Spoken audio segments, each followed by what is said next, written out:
আমি তোমাকে চিনতে পারিনি মাগো, যে তুমি একজন সতী পতিব্রতা নারী।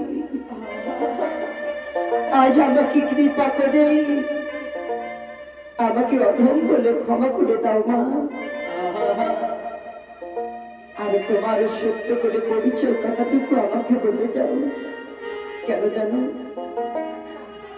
আজ তোমাকে দেখে আমার যে সন্দেহ হয়, কেননা ঠিক আজ থেকে 12 বছর আগে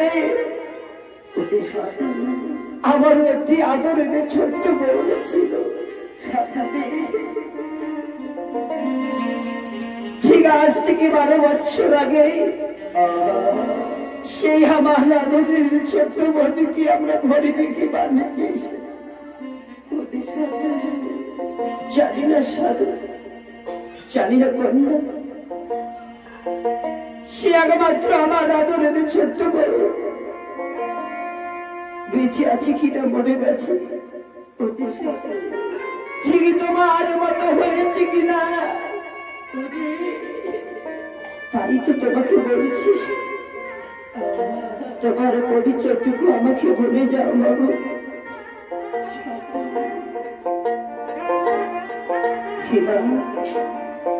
কিবা তোমার মাতা পিতা, কিবা সুদূর ভাই, আরে কোন জননী গর্ভে জন্ম নিয়েছে সে মাগো, তুমি বাড়ি বাহিয়েছে কোনটা। তবে মাগো তোমার রাজ্যের রাজার নাম কিবা নাম ধরে, কার গর্ভে জন্ম মা, কি নাম তোমার? তোমার রাজ্যের রাজার নাম কি, তোমার নাম কি, তোমার পিতা মাতার নাম কি?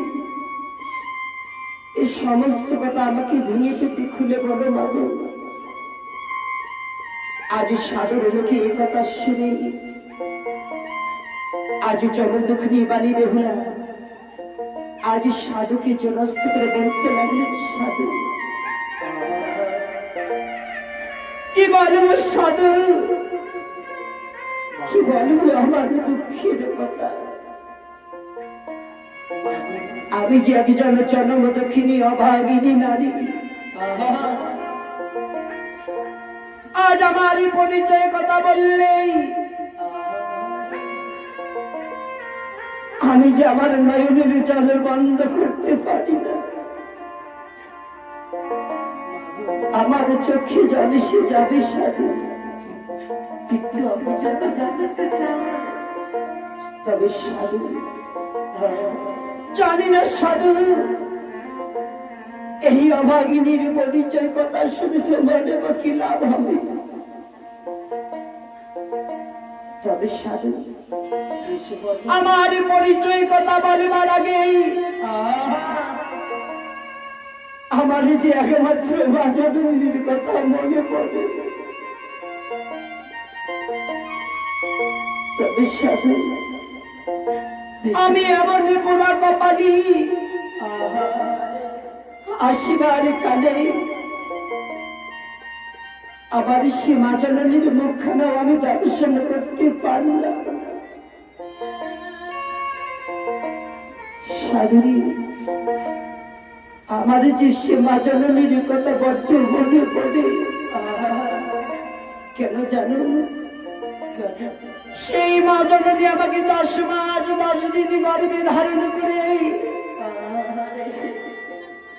লালন পালন করে বড় করেছে। তবে সাধু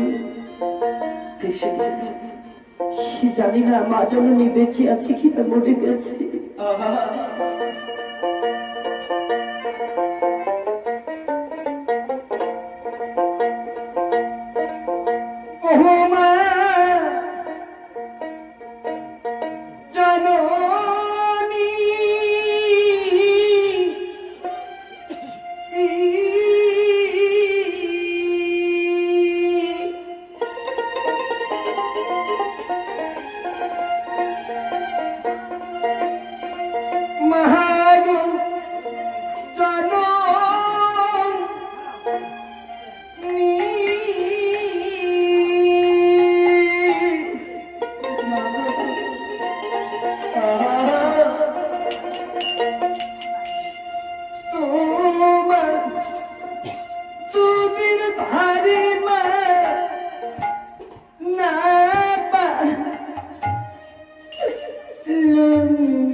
মা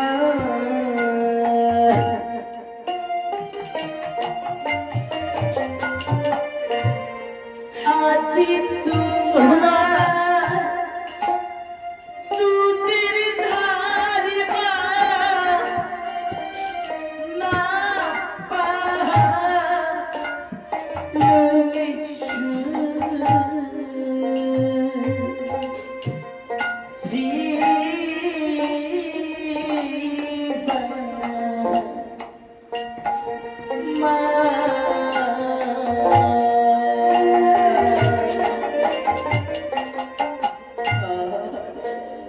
মহাগু জানা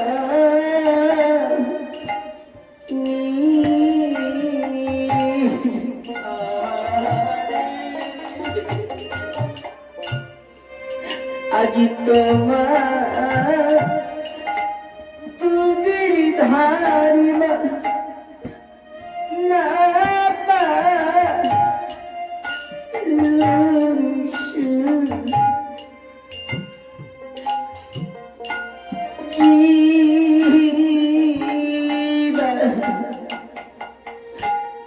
মা